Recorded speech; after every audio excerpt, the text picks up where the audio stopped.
Hey guys, how's it going? I know it's been a hot minute since I've been on here, but I'm back and I'm ready to go. I am doing another one of my series, Is It a No or a Go? First impression, demo, and review. But before I go into that, I just want to quickly say I've been gone due to some personal health issues, and I do have a product that I've been working on that I want to share with you soon, and just moving and new jobs. But I don't want to go into full detail, so if you want to know, comment down below and I'll do a separate video on that. But today I'll be doing, as I mentioned earlier, another series of my Is It a No a Go first impression demo and review on a new product I found at Sephora. And when I saw it, I was like, oh, I have to try it because one, it is waterproof, and I don't think I've seen anything like it yet. I could be wrong, but I haven't. Anyways, it's the new Smashbox Studio Skin 24-hour waterproof concealer. So I got mine in the color light warm, and I got it at Sephora for $36 Canadian, and the box looks like this. It just has the concealer, a picture of the concealer, and then the name of the product. And then the packaging looks like this. It's just clear plastic, and it shows you the color of the concealer, black top that you kind of twist off, and then it's just a sponge applicator with a slanted tip.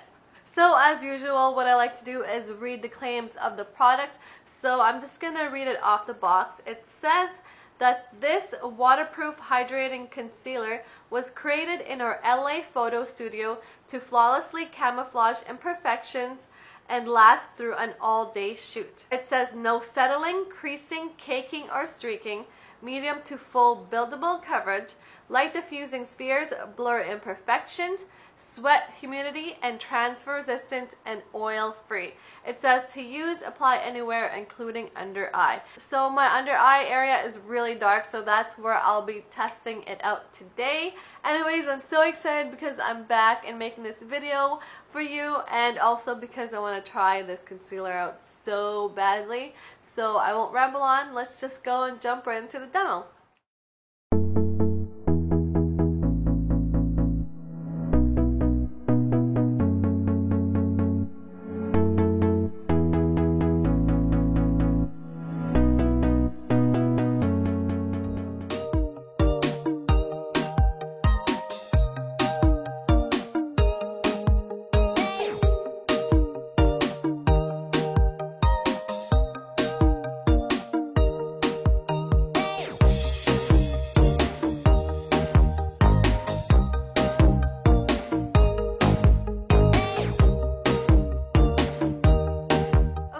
Back with the rest of my makeup on. I did set the concealer just because I tend to set all my concealer, so I want to see how well it works with my powder. I just used the Laura Mercier setting powder. I didn't bake or anything. I just tapped like a little tiny bit under my eyes. And also I did apply a cream contour. It's another product I'm testing out.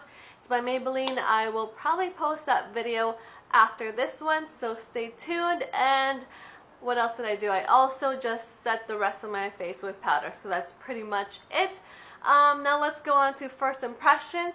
My first impression is that it's not a very liquidy concealer.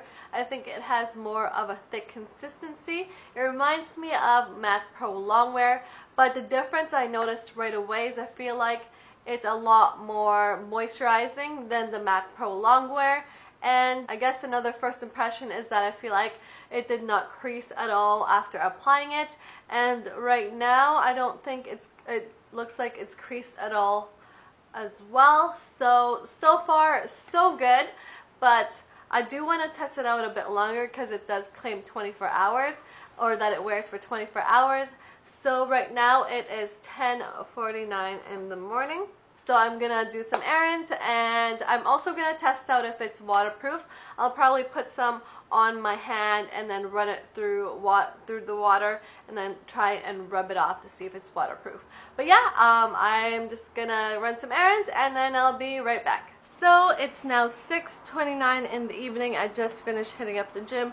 That's why I'm pretty sweaty right now. So I definitely got my sweat on. I did some cardio, so I got to test out the concealer. And also it's very, very hot outside. Coming back, I was dying of heat as well. So again, I got to test out the concealer to see how well it worked with humidity and also sweat. So basically what happened after my workout, I went and got changed and I looked in the mirror.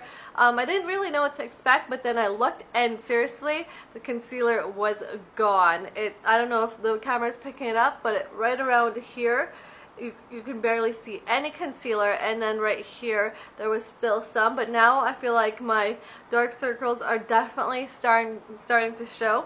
So I'll tell you now, I don't think it's very good with sweat. I don't think it's sweat proof, but I did get to test it out and see if it's waterproof as well, but I'll kind of include that clip later on in this video. I'm just gonna go and freshen up real quick and then I'll be right back and I'll give you my final thoughts on this concealer. Okay, so I'm back. It is a completely different day. It's now a Monday. I don't remember what day I started this, but it's been a few days. Sorry if my hair keeps going in my face. I have a fan right here. It's really, really hot, so I need it on. Hopefully you can't hear it. Anyways, it's been really hot within these past couple days, so I've really gotten a chance to test out the concealer. Now that I'm back, I want to give you my final thoughts. I'm gonna go through the claims that it made, and I will tell you if I agree with them or not. Does it make imperfections disappear? So like I said, I've worn it for a few days now, and the first time I tried it on the demo, I thought it had good coverage. But after using it for a little while now, I feel like you have to layer it up to get good coverage. That kind of answers the next question too. Is it buildable? Yes, it is buildable. Does it stay put for 24 hours? I don't think it stays put for 24 hours, especially during the weather here right now. It's very humid, it's very hot, so it did not stay on for 24 hours. I'd say the max it would stay on, at least here, I'm in Canada and BC, it stays on for about 6 to 8 hours max. Does it have a creamy formula and does it blend flawlessly? Yes, it does have a creamier texture or formula, and it does blend pretty well. I just use a damp beauty blender as you saw in the demo, and using that I thought it blended pretty well. Is it moisturizing? When I first used it, I thought it was moisturizing, but now after using it for a little while, I do not think it's that moisturizing. I have other concealers that tend to be less, how do I say that? That are more moisturizing, I guess I'm trying to say. So it also claims it doesn't crease, no caking, no settling. I would have to say that I have to disagree with that, unfortunately. Again, at first I thought it didn't settle, but I was out a couple of days ago or yesterday and I looked in the mirror while I was outside and it was definitely cakey, like everywhere, and it settled into my fine lines. So basically it looked very dry under my eyes, so I'd have to disagree with that claim. Is it waterproof? I'm going to put the clip in right now, and basically I just put some concealer on my hand and then I ran it under the tap and rubbed it a little bit and then ran it under the tap a bit longer, and just to test it out to see if it was actually waterproof, and surprisingly it was pretty waterproof. Also, I had an incident when my eyes were really watery and it kind of went on my under eye area, and surprisingly it didn't take the concealer off. So again, it's pretty waterproof. Is it sweat proof? This one I tested out. I mentioned this earlier in my previous clip. So I went to the gym and by the time I was done, my concealer was off, so I do not think it's sweat proof at all. So that pretty much covers all the claims, I believe. If I missed any, I'll put it down below and answer it there. But now the final question is this Smashbox Studio Skin 24-hour waterproof concealer, is it a no or a go? Unfortunately, I have to say it's a no for me. I really thought at the beginning that this was going to be a go. I thought this was going to replace my MAC Pro Longwear or my Tarte Aqua Concealer. But unfortunately, it's just too drying for me under the eyes. It's not sweat proof, and let me tell you, it's really hot and I tend to go to gym a lot. And I do wear a little bit of concealer when I go there, so I guess it just doesn't work for what I need. And also, you do really need to build it up for coverage, and unfortunately my under eye area is quite a bit darker than I would like. So yeah, that's my first impression demo and review of this concealer. But I will let you know, if you do have watery under eyes and have a problem with concealer staying under there, definitely give this a try. My only suggestion is that you put a lot of moisturizer under your eyes or eye cream. That way it won't look as cakey. So that's it for this video. If you like this video or want to see more videos like this, hit the like button so I know, and I would really appreciate it. Also, if you're not following me, I'm very active on social media, even though I haven't been active on YouTube, which I will be now. Anyways, follow me on Facebook, Twitter, Instagram. I'm always on it as well. And yeah, am I missing anything? It's all Miss B Truly, by the way. Also, if you have any video suggestions, let me know as well. Comment down below. I would love to do it for you. I do have another review coming up, or another series of this first impression demo and review coming up. But other than that, I will see you again soon. Thank you again for watching. I am super happy to be back. Thank you for watching my video, again, for always supporting. I miss you guys so much, but I will see you again soon. Mwah. Bye!